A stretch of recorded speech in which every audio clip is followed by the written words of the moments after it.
오늘은 말라기 말씀을 보겠습니다.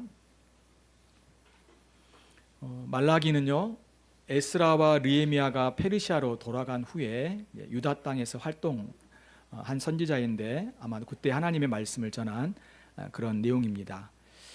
구약의 마지막 선지자가 말라기고요. 그리고 이제 구약을 정리하고 신약을 준비하고 있는 것이 이 성경입니다. 제가 말라기를 왜 설교하는지 여러분 자연스럽게 이해가 되시죠? 그동안 우리가 쭉 에스라, 느헤미야 그리고 에스더를 보았으니까 말라기 부분을 보는 게 자연스럽게 시간적 순서로 연결이 되겠죠. 그래서 말라기를 보는 겁니다. 물론 그 가운데 시편이라든가 시와 관련된 말씀 그리고 예언서, 선지서와 관련된 말씀은 이렇게 뺐지만 그 부분은 이제 나중에 보도록 하겠습니다. 먼저 페르시아 시대에 있었던 그런, 그리고 예수님 오시기 전에 바로 마지막 성경인 이 말라기를 보면서 일단 순서적으로 정리를 하도록 하겠습니다. 자, 그리고 말라기 저자는 말라기죠. 나의 사자다. 하나님이 보내신 그런 사자다. 그리고 구약의 마지막 성경입니다. 여러분 기록 목적을 같이 한번 읽어볼까요? 시작.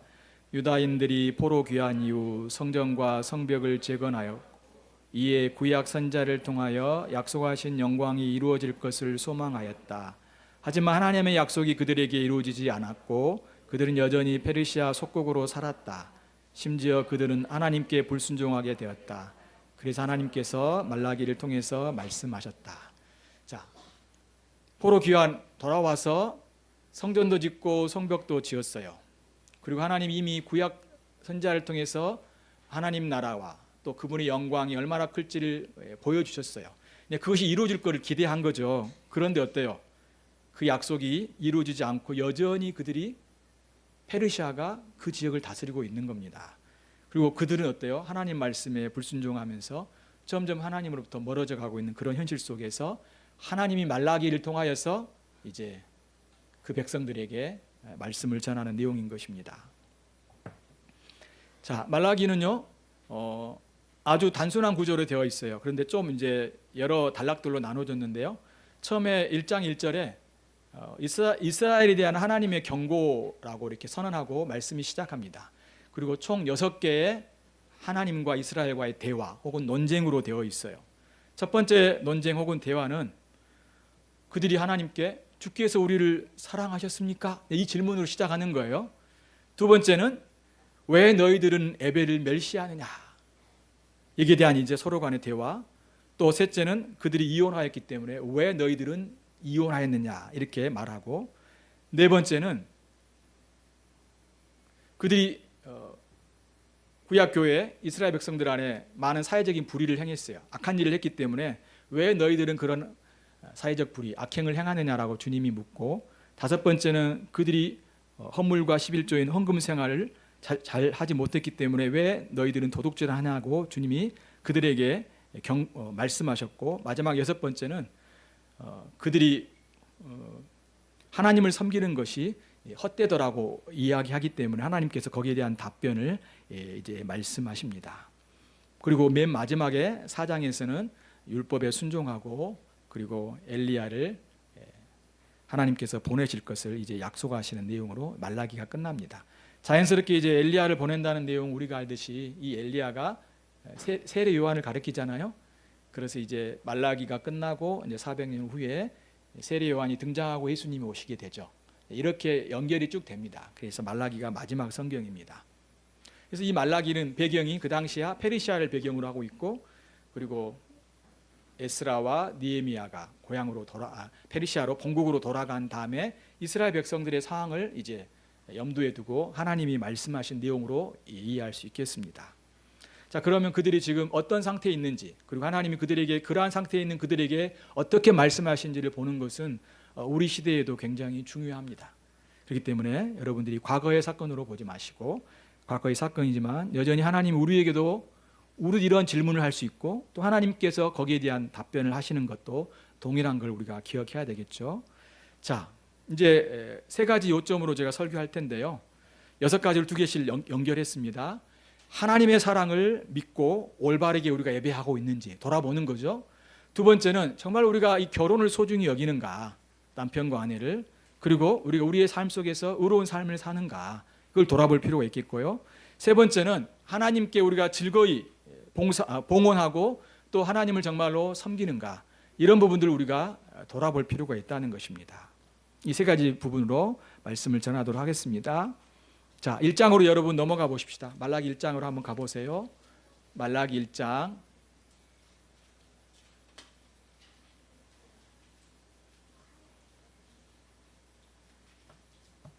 말라기 1장에 보면 여러분 2절 한번 보십시오. 2절 같이 읽어볼까요? 말라기 1장 2절 읽어볼까요? 시작.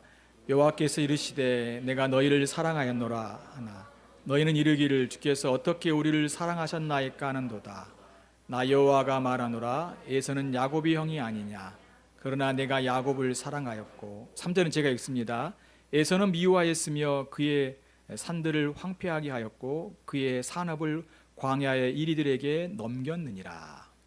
자, 이 질문은 어떤 내용이냐면 당시 포로로 돌아온 공동체가 성전도 짓고 성벽 쌓았지만 어때요? 그들이 여전히 페르시아의 속국으로 살았어요. 그렇기 때문에 경제적으로 어렵고 삶이 굉장히 힘들었습니다. 그리고 그들이 하나님 말씀대로 그 공동체가 살지 못했기 때문에 굉장히 사회가 어려웠습니다. 이러한 처지를 보면서 어때요? 정말 하나님 우리를 사랑하시는가? 분명히 주님께서는 선지서를 보게 되면 주께서 그 약속하시면서 하나님 나라가 이루어지고 그 백성들이 정말로 놀라운 은혜 가운데 살 거라고 약속해 주셨는데 왜 여전히 우리는 변한 것이 없고 힘듭니까? 지금 우리의 질문하고 똑같죠? 예수님을 믿는데 왜 우리의 인생이 팍팍하고 힘듭니까? 이런 이야기가 똑같은 거예요. 여기에 대한 주님의 답변은 뭐예요? 야곱을 사랑하였고 에서를 미워하였다라고 말합니다. 여기 야곱은 물론 이전에 야곱과 에서인데 사실 지금과 연관을 짓고 있어요. 야곱은 누굽니까? 야곱의 백성들이 누구예요? 이스라엘 백성들이죠. 하나님이 그들을 사랑하셨다는 거예요. 근데 여기서 그러면 에서는 누굴까요? 에돔이죠. 에돔. 그 당시 에돔을 말합니다. 당시 이스라엘은 야곱인 이스라엘은 포로로 돌아왔죠. 성벽을 짓고 성전을 짓고 그들이 하나님을 예배하는 삶을 살았습니다. 이 자체가 하나님의 사랑이라는 거죠. 그런데 그 주위에 있는 에돔 땅은 어때요? 여전히 폐허로 남아있다. 회복되지 않았다. 그거를 보게 되면 주님이 너희를 너무 사랑하고 있지 않느냐라고 주님 말씀하는 거예요. 자, 이제 관점을 바꿔야 된다는 거죠. 이스라엘의 관점은 뭐예요? 그들은 하나님이 주신 걸 보지 않고 없는 거를 보는 거예요. 하나님이 이미 그들에게 많은 복을 주셨는데 성전과 성벽과 또 하나님은 하나님의 사람들을 보내주셔서 그들을 도우셨고 인도하셨잖아요. 근데 여전히 그들은 자신이 없는 부분, 어려운 부분들만 생각하는 거죠. 우리도 똑같습니다. 이미 하나님 우리에게 많은 걸 주셨는데 우리는 이제 입이 쭉 나오고 불평하기 시작하죠. 너무 풍족하게 사니까 그렇죠. 너무 많은 걸 갖고 있기 때문에 어쩌면 그것이 제대로 보이지 않기 때문일 수도 있다는 겁니다. 여러분, 우리는 충분히 하나님의 사랑을 받았고 또 우리는 충분히 그 은혜 가운데 살아가고 있음을 우리가 생각해야 됩니다. 그래서 하나님 나를 사랑하시는지 의심하기보다 어떻게 해야 될까요? 하나님이 내게 주신 걸 기억하는 것이 필요해요. 얼마나 많은 걸, 그래서 어떤 분들이 그러잖아요. 하나님이 주신 거 아니면 내게 있는 거를 써본다 하잖아요. 없는 것만 생각하니까 막 힘든 거예요. 불평하고 원망하고 그러죠. 근데 있는 걸 생각하면 너무 많은 거죠. 너무 많은 겁니다. 이미 하나님이 우리를 사랑하셨고 여전히 하나님 우리를 사랑하신다는 겁니다. 여러분, 여기서 보면 여러분 이스라엘을 주님이 회복시켜야 될 이유가 없어요. 약속하셨기 때문에 그런 거지만 사실 우리가 이스라엘과 에돔과 야곱과 에서와 주님이 어때요? 하나님이 야곱을 사랑하셨고 에서를 사랑하시지 않기로 결정했기 때문에 그렇게 된 거죠. 여러분을 사랑하시기로 결정하셨기 때문에 여러분이 주님의 은혜를 받고 은혜 가운데 살아가는 겁니다. 이 자체가 은혜인 거죠. 왜 우리를 주님 사랑하시지 않습니까? 라고 생각하기보다 이미 사랑을 받았고 그리고 우리는 사랑을 받을 만한 조건이 없는데 주님이 사랑해 주셨잖아요. 얼마나 감사합니까? 신앙이 바로 그겁니다. 믿음이 그거예요. 믿음은 없는 걸 보는 게 아니라 주님이 주신 것에 감사하고 살아가는 겁니다. 그리고 주님이 앞으로도 우리를 인도하시고 책임져 주실 것을 믿는 거예요. 그게 믿음입니다. 그렇지 않은 건 믿음이 아니에요. 왜 사랑하십니까? 왜 안 주셨습니까? 더 주세요. 사실은 그건 믿음이 아니에요. 믿음이 아니에요. 이미 충분히 사랑하셨다는 걸 여러분이 감사하시고 앞으로도 주님은 때에 맞게 사랑하시고 함께 하실 겁니다. 그렇기 때문에 여러분들이 주님 의지하시고 살아가야 되겠습니다. 자, 2장에 보게 되면요. 1장 2장에 보게 되면 또 두 번째에 어떤 내용이 나오냐면 그들이 하나님께 이제 예배 혹은 제사를 드리는데 여러분 그들이 제대로 하나님께 예물을 드리지 않았습니다. 부실한 제사를 드렸어요. 부실한 제물을 드렸어요. 여러분 1장 6절 보세요. 1장 6절. 내 이름을 멸시하는 제사장들아 나 만군의 여호와가 너희에게 이르기를 아들은 그 아버지를 종은 그 주인을 공경하나니 내가 아버지일 때인데 나를 공경함이 어디 있느냐 내가 주인일진데 나를 두려워함이 어디 있느냐 하나 너희는 이르기를 우리가 어떻게 주의 이름을 멸시하나이까 하는도다 이렇게 말합니다. 주님은 어때요? 아버지이기 때문에 당연히 공경받아야 되고 하나님 아버지니까 세상의 아버지와 세상의 주인 아들이 종들이 공경하는 것처럼 하나님을 공경해야 되는데 그들이 공경하지 않고 있는 것에서 주님이 이야기하고 있는 겁니다. 그런데 그들이 물으는 거예요. 우리가 어떻게 공경하지 않았습니까? 말씀해 주십시오. 사실은 그들이 하나님을 공경하고 있지 않는 것을 모르는 것처럼 이야기하죠. 근데 사실은 모르지 않습니다. 알아요. 어두워서 모르는 거죠. 자, 그래서 7절에 보면 너희가 더러운 떡을 나의 제단에 드리고도 말하기를 우리가 어떻게 주를 더럽게 하였나이까 하는도다. 이는 너희가 여호와의 식탁은 경멸히 여길 것이라 말하기 때문이라. 8절 만군의 여호와가 이르노라 너희가 눈먼이 제물을 바친 것이 어찌 악하지 아니하며 저는 것 병든 것 드리는 것이 어찌 악하지 아니하냐. 이제 그것을 너희 총독에게 드려보라. 그가 너희를 기뻐하겠느냐 너희를 받아주겠느냐. 자, 우리가 명절이라든가 아니면 어떤 다른 때 우리의 직장 상사라든가 부모님이라든가 다른 어른들에게 이렇게 선물을 드리죠. 그런데 그 선물을 드릴 때 어때요? 집에서 냉장고에 오랫동안 처박아 놨던 걸 생선을 끄집어내가지고 이렇게 예쁘게 싸가지고 드리면 그분이 어떨까요? 받을 때 아 맛있네 고맙네 이렇게 생각할까요? 오 냄새 이렇게 하겠죠. 받긴 받았는데 속으로 어때요? 이런 것을 이렇게 하겠죠. 그러겠죠. 우리가 선물을 드릴 땐 귀한 걸 드리잖아요. 꼭 비싼 것이 아닐지라도 우리는 잘 해서 드립니다. 그렇죠? 그걸 느껴지죠. 글을 쓴다든가 부족해도 그것처럼 그렇게 누구에게 드리는데 하나님께 드릴 때 어때요?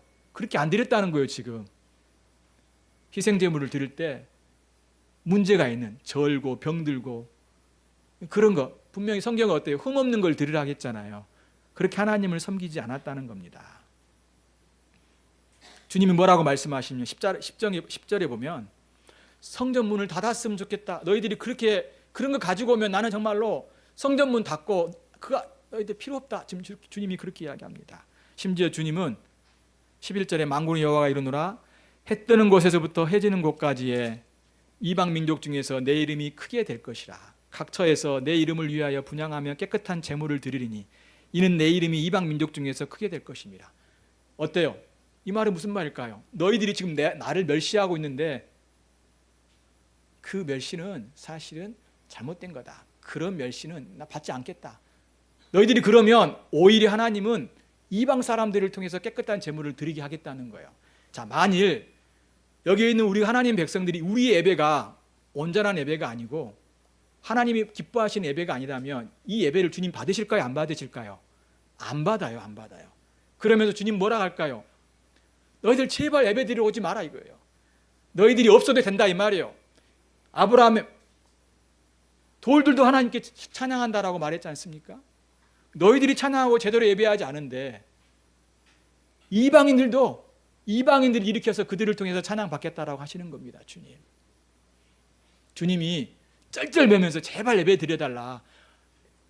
예배 안 드리면 나 안 좋아. 기분 안 좋아. 제발 좀 예배 드리자. 이렇게 주님이 아쉬워하면서 여러분에게 예배를 받으실까요? 그렇지 않습니다, 여러분. 그렇지 않습니다. 여러분 그렇게 생각하시면 안 돼요.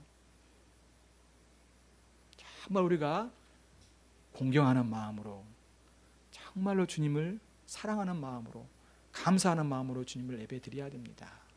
자녀들도 그래요. 아이들한테 부모들도 그랬습니다. 자녀들한테 복음을 제시할 때 제발 믿어주라, 제발 믿어주라, 제발 교회 가주라 이렇게 말하지 마세요, 여러분.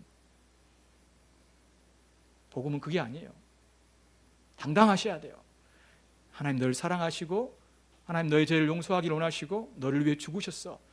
너가 정말로 주님 사랑하고 예배 드려야 돼 라고 말을 해야 돼요. 복음은 그런 거예요, 여러분. 제발 믿어주라. 제발 교회 다니자. 제발 여러분 우리 같이 함께 예배 드립시다. 저도 그렇게 말하고 싶지 않습니다. 여러분 스스로가 정말로 기쁨으로 예배 드리시기 바랍니다. 여러분 정말로 소중한 거예요. 귀한 거예요.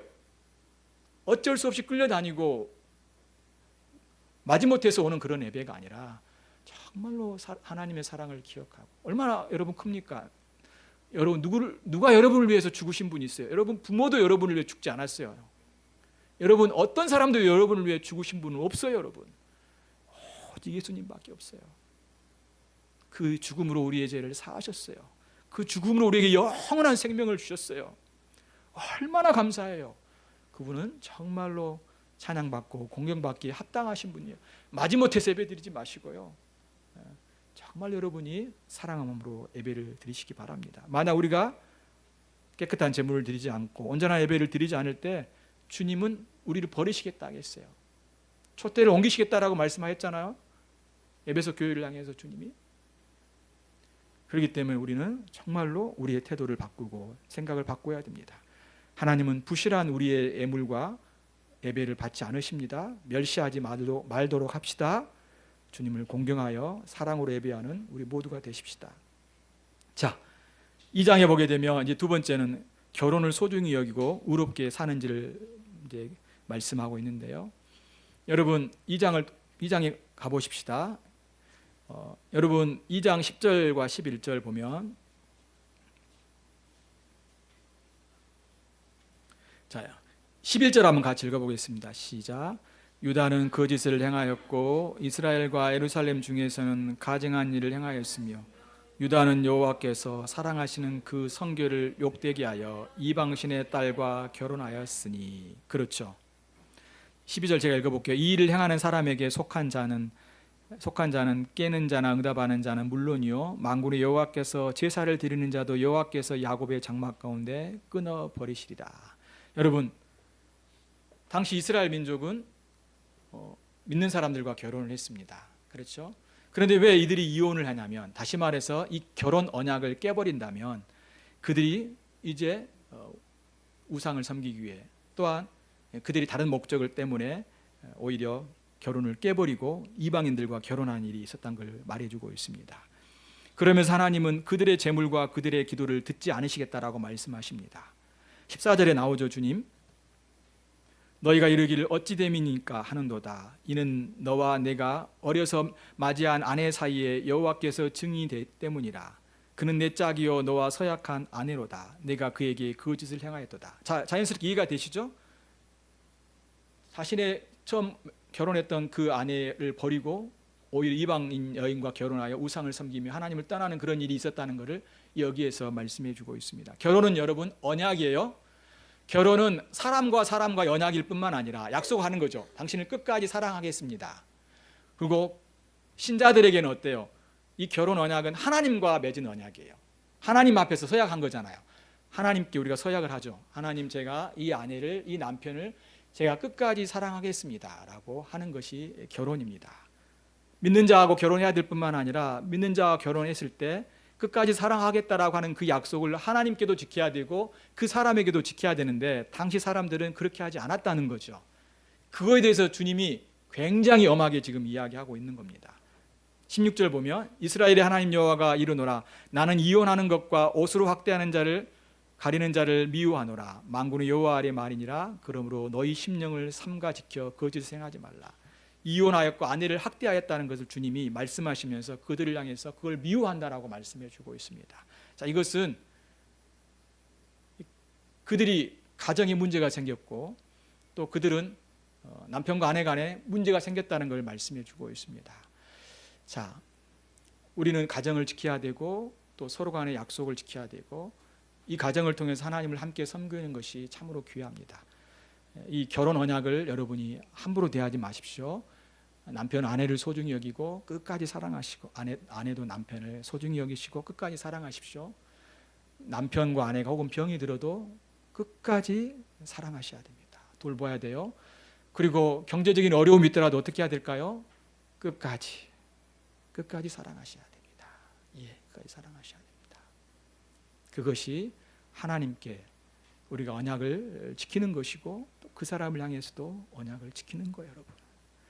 제발 이혼이라는 말을 꺼내지 마세요.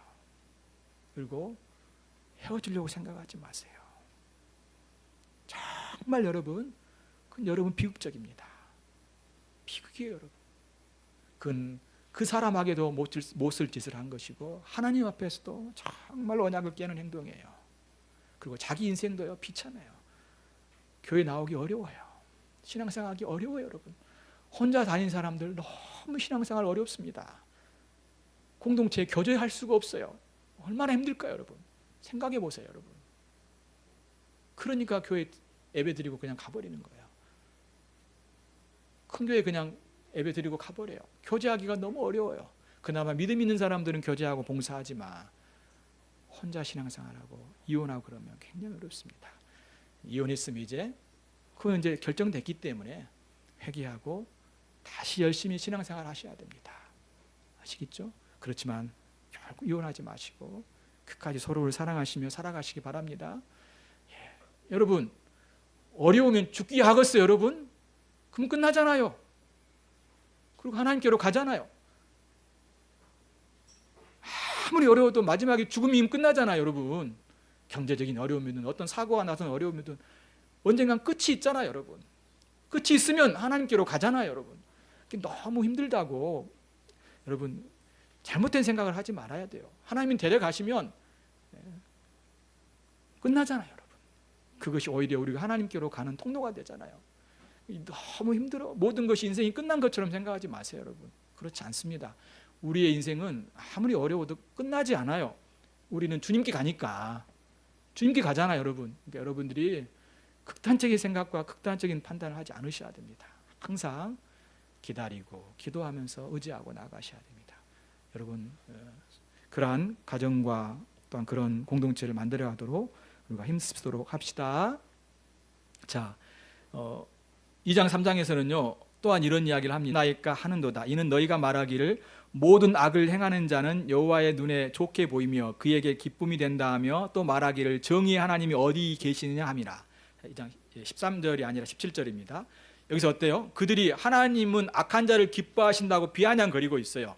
거기에 대한 답변으로, 다시 말해서 하나님은 정의롭지 못한 분이라고 그들이 이야기하고 있는 거죠. 거기에 대한 답변으로 3장 1절에 보면 만군의 여호와가 이르노라 보라 내가 내 사자를 보내리니 그가 내 앞에서 길을 준비할 것이요 또 너희가 구하는 바 주가 갑자기 그의 성전에 임하시리니 곧 너희가 사모하는 바 언약의 사자가 임하실 것임이라고 말을 합니다. 자, 여기서 내 사자 처음에는 세례 요한을 말하고 언약의 사자는 그리스도를 보내겠다라고 말씀합니다. 이제 궁극적으로 이제 그분을 통해서 공의를 행하실 거라고 말씀하는데 3절에서 뭐라고 이야기하냐면요. 그를 통해서 3절 제가 읽어볼게요. 그가 앞에 나온 분입니다. 은을 연단하게 하여 깨끗하게 하는 자 같이 앉아서 레위 자손을 깨끗하게 하되 근음같이 그들을 연단하려니 그들이 공의로운 제물을 나 여호와께 바칠 것이라. 자, 이것은 뭘까요? 사람들이 하나님은 공의롭지 못하다, 사람들이 악을 행하고 있는데 주님이 이걸 놔둔 거 보니까 하나님은 공의롭지 못한 분이라고 말을 하는데 하나님이 그렇지 않다는 거예요. 앞으로 주님께서 세례 요한과 그리스도를 보내주심을 통하여 하나님께서 이제 자기 백성들을 정결하게 하여서 그들이 의로운 삶을 살게 할 거라고 말씀하실 뿐만 아니라 5절에서는 악한 자들을 주님이 심판한다라고 말씀합니다. 내가 심판하러 너희에게 임할 것이라. 점치는 자에게와 가늠하는 자에게와 거짓 맹세하는 자에게와 품꾼에 싸게 대하여 억울하게 하며 과부와 고아를 압제하며 나그네를 억울하게 하며 나를 경외하지 아니하는 자들에게 속히 증언하리라. 자, 주님이 어때요? 지금 당장 보기엔 어때요? 악한 자들이 활개를 치고 악한 자들이 심판을 받지 않고 아주 떳떳하게 사는 것 같지만 결국은 하나님이 심판하시겠다는 거예요. 반드시 심판하시겠다라고 말씀하고 있습니다. 그러므로 우리 이 땅에 살아가는 동안 우리가 이미 어때요? 시편 73편에서도 보았고 전도서도 보았던 것처럼 우리가 예수를 믿는 사람들이 일찍 죽기도 하고 예수님을 믿는 사람들이 어떤 어려움을 겪기도 합니다. 그런데 예수를 안 믿는 악한 자들이 오히려 잘 되고 장수하고 죽을 때도 그냥 아주 평안하게 죽는 걸 본 거예요. 그럼 어때요? 우리 예수를 믿고 있는 믿음이 연약한 자들은 어떻습니까? 하나님은 정말로 공의롭지 못하신 분이시다. 정말 이러한 불의를 보고도 주님이 가만히 계시는가? 정말 하나님은 살아계시는가? 이런 질문을 할 수 있겠죠. 근데 여러분, 결코 그렇지 않습니다. 여러분, 하나님은 악한 자들을 반드시 심판하십니다. 반드시 심판하십니다. 설령 그들이 이 땅에서 떵떵거리고 잘 살지라도 그들은 영원한 심판을 받게 될 것입니다. 그리고 이 땅에 사는 동안 특별히 그렇게 악한 자들에게 그걸 허락하실지 모르겠지만 대개의 경우는 하나님 악한 자들을 심판하십니다. 악한 자들을 심판하시는 거예요. 이때 여러분들이 하나님이 공의의 하나님이시고 정의의 하나님이라는 걸 여러분이 의심하시지 않으셔야 됩니다. 어떤 상황 속에서 여러분들이 공의의 하나님을 신뢰하시면서 여러분들이 거룩하고 의롭게 사셔야 됩니다. 왜 그러냐면 이러면 어때요? 그러면 뭐 마음대로 죄 짓고 살아도 되겠니? 이런 생각도 우리 안에 들겠죠. 그런데 여러분 그건 잘못된 생각이라는 걸 기억하시기 바랍니다. 자, 마지막으로 세 번째, 이제 온전한 허물과 11조에 대한 내용이에요. 자, 여러분 3장에 보게 되면 우리가 3장을 읽었잖아요. 7절부터 나오죠. 주님께서 너희들이 내게로 돌아오라고 이야기를 합니다. 그러면서 3장 8절, 사람이 어찌 하나님의 것을 도둑질하겠느냐? 그러나 너희는 나의 것을 도둑질하고도 말하기를 우리가 어떻게 주의 것을 도둑질하였나이까라고 그들이 묻는 겁니다. 그래서 주님 뭐라고 말씀하십니까?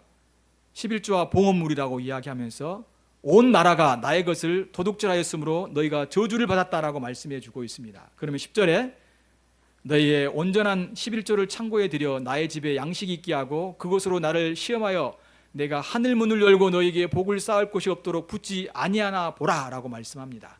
그러니까 다시 너희들이 돌아와서 하나님 앞에 온전한 봉헌을 할 때 주께서 복을 주시겠다라고 약속해 주고 있는 거죠. 당시 헌물과 이러한 11조는 어떤 용도로 드렸냐면 어떻게 드렸냐면 그들이 예배를 위해서 11조를 모았고 그리고 사역자인 레위인들을 위해서 11조를 모아서 드렸고 그리고 3년째는 고아와 과부와 가난한 자들을 돕기 위해서 그들이 11조를 모았어요. 그래서 이것들을 드려서 결국은 교회 예배를 위해서 또 예배 봉사자를 위해 사역자를 위해서 그리고 또 그 구약교회의 가난한 자들을 돕기 위해서 그들이 11조를 모아서 하나님 앞에 드렸어요.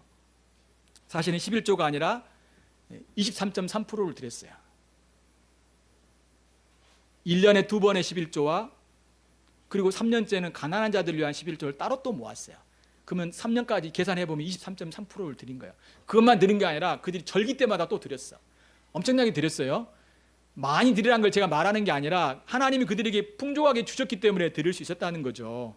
우리가 못 드리는 게 아니라 이미 주셨는데 우리가 안 드린 건데 이미 하나님은 주시기 때문에 우리가 드릴 수 있다는 겁니다. 여기 문제점이 뭐냐면 왜 그들이 이렇게 하나님 앞에 드리지 않았냐면 결국 이것 때문에 생긴 게 어떤 문제가 발생했을까요? 그렇죠. 예배가 제대로 되지 않고 사역자들이 굶주려서 봉사를 할 수 없게 되고 가난한 자들이 고통을 겪게 되는 거죠. 그러면 어떻게 될까요? 그 구약교회가 문제가 발생한 거예요. 그래서 하나님께서 굉장히 분노하셔서 너희들이 내 걸 도둑질했다라고 이야기하고 있는 거예요. 그런데 다시 너희들이 드리면 내가 너희들에게 복 주겠다라고 이야기를 하고 있는 겁니다. 이해되시겠죠? 이것은 여러분 결국 여러분들 우리에 적용하며 우리가 봉헌을 하고 하나님 앞에 물질을 드리잖아요. 또 우리가 몸으로도 섬기지만 일단 여기서는 물질이니까 물질로 드리는 걸 통해서 하나님은 어떻게 하실까요? 우리가 함께 예배드리게 하시고 또 이 예배 사역자를 돕게 하시고 어려운 자들을 돕게 하시는 이런 일들을 하게 하십니다. 근데 우리가 이걸 드리지 않으면 어떻게 될까요? 예배가 제대로 안 되겠죠. 사역자가 굶주리겠죠. 그럼 일하러 나가면 여러분 제대로 되겠습니까? 말씀을 연구하고 말씀을 전할 수 있겠습니까? 그렇지 않겠죠. 우리 교회는 그래도 여러분이 헌신하고 이 말씀에 따라 여러분이 하는데 저의 주위에 있는 많은 교회들은요 제대로 하나님 앞에 온전한 물질을 드리지 않기 때문에 교회가 어려운 가운데 있는 사람들이 많아요. 많습니다. 사역자도 어렵고 교회도 어렵고 성도들도 어려워. 충분히 거기에서 드릴 수 있는 사람들도 있는데 안 드리는 경우들도 굉장히 많아요. 네, 많아요. 그런데 이러한 봉헌은 결국은 누구를 위한 걸까요? 다 우리를 위한 거예요, 여러분. 여러분, 우리 사회가 나만 잘 먹고 잘 살면 이 사회가 좋을까요? 아니에요, 여러분. 사회가 어려워지면 사회가 문란해지고 폭행과 난무가 이렇게 되겠죠. 그리고 물건도 훔치고 막 사회가 혼란스럽게 돼요. 그러면 부자와 잘 사는 사람들은 괜찮을까요? 그렇지 않아요. 다 함께 힘듭니다. 불안하고 잘못하면 그 사람도 어려움을 겪게 되고 그래요. 다 모두가 어려움을 겪게 되는 거예요. 만약 국민들이 세금을 내지 않으면 어떻게 될까요? 다 세금을 안 내고 다 뒤로 숨겨서 어때요? 안 내고 꼼쳐가지고 하면 어떻게 될까요? 국가가 돌아갈까요? 안 돌아갑니다. 그가 똑같은 거예요. 교회도 그렇습니다, 여러분. 예배와 교회가 무너지는 것은요, 여러분 기도만 하면 되고 말씀만 전하면 될까요? 그렇지 않아요. 신앙은 현실입니다. 여러분 예수님께서 당신의 몸을 주셨어요. 몸을 주셨어요, 여러분. 하늘에서 내가 너희들 사랑한다, 구원한다 한 게 아니라 주님이 당신의 몸을 죽이시면서까지 우리를 살리셨어요. 희생 없이 그리고 드림 없이 예배와 교회가 세워지지 않습니다, 여러분. 세워지지 않아요. 저는 여러분들이 잘한다고 믿습니다. 여러분 헌신하고 있기 때문에 이런 마음을 가지고 우리 자녀들도 어때요? 이러한 마음을 가지고 함께 같이 갈 수 있도록 여러분이 잘 교육하고 이 교회가 계속해서 이렇게 하나님 은혜 가운데 성장할 수 있도록 나아가야 될 걸 믿습니다. 자, 마지막 부분은 넘어가도록 하겠습니다. 시간이 많이 돼서요. 정리하겠습니다. 이제 물론 4장에서는 주님이 세례 요한을 보내시겠다고 약속도 하는데, 자, 말씀을 정리하면 1번 읽어볼까요? 시작. 그리스도의 죽음이 하나님 사랑의 최고의 표현이다. 우리를 사랑하는 삼위 하나님을 예배로 경공하자. 그렇죠? 하나님의 사랑을 충분히 받았습니다. 또 여러분이 하나님 예배하시면 좋겠고, 2번 읽겠습니다. 시작. 부부가 서로 사랑해야 된다. 이 사랑은 자녀와 교회 사이에 나타나야 한다. 그렇죠? 가정이 부부가 서로 사랑할 때 이것이 가정뿐만 아니라 사회와 교회가 든든하게 세워져 가겠죠. 공의롭고 또 정의로운 나라가 되겠죠. 예. 가정이 깨지면 모든 문제가 발생합니다. 가정이 깨지면 모든 문제가 발생해요. 부부가 깨지고 자녀들이 문제가 생기죠. 그러면 다 문제아들이 발생해요. 그러면 교회 사회가 문제가 돼요. 그렇기 때문에 가정이 중요해요. 결국 가정을 잘 이렇게 세우는 게 어때요? 결국 사회를 세우는 것이고 하나님 나라를 세우는 거예요. 가장 기본이면서 가장 중요하기 때문에 이거를 깨버리면 안 돼요. 절대 깨지 마십시오. 자녀들도 여러분 가정을 깨면 안 돼요. 자녀들도 어때요? 부모랑 막 갈등을 일으키면서 싸우면서 가정을 어렵게 하면 안 돼요, 여러분. 그건 여러분요, 여러분 인생도 어렵고 엄마 아빠도 힘들고요, 삶이 너무 피곤해요. 삶이 너무너무 괴로워요. 가정에서 힘들면 있잖아요, 아빠 일도 안 되고 엄마 일도 안 돼요. 빨리 정말로 몸이 아파요. 스트레스 받고. 그러니까 서로 좀 조심해야 돼. 조심. 그래서 행복하게 만들 수 있도록 해야 됩니다. 마지막 3번입니다. 시작. 온전한 헌금 생활은 예배와 사역자 교회를 세우는 수단이며 하나님을 섬기는 수단이다. 여러분들이 지금처럼 하시면 됩니다. 여러분들이 하나님 앞에 드리고 봉사하고 섬기시면서 그럴 때 예배와 사역자와 교회를 세우는 귀한 수단이 될 걸 믿습니다. 기도하고 마치겠습니다. 하나님 아버지, 말라기의 상황을 볼 때 어쩌면 우리가 겪게 되는 상황과 비슷한 걸 봅니다. 주님, 구약교회도 그렇던 것처럼 우리도 이러한 모습을 보일 수 있고, 또 그럴 때 하나님이 그들에게 선자를 통해서 답변하신 것처럼 우리도 이 말씀을 통하여서 하나님의 뜻과 응답을 듣습니다. 하나님 아버지, 우리가 이 말씀을 기억하고 우리의 생활 속에서 주님을 예배하고 사랑하며 가정을 소유해주며 또한 이 교회를 위해서 우리가 봉사하고 또 물질을 드리고 수고하는 이 모든 것들이 결국은 우리와 교회를 세우고 하나님 나라를 세우는 귀한 수단인 걸 알고 감사와 즐거움으로 기쁘게 우리가 섬기고 나아가도록 도와주시옵소서. 감사하며 예수님의 이름으로 기도합니다.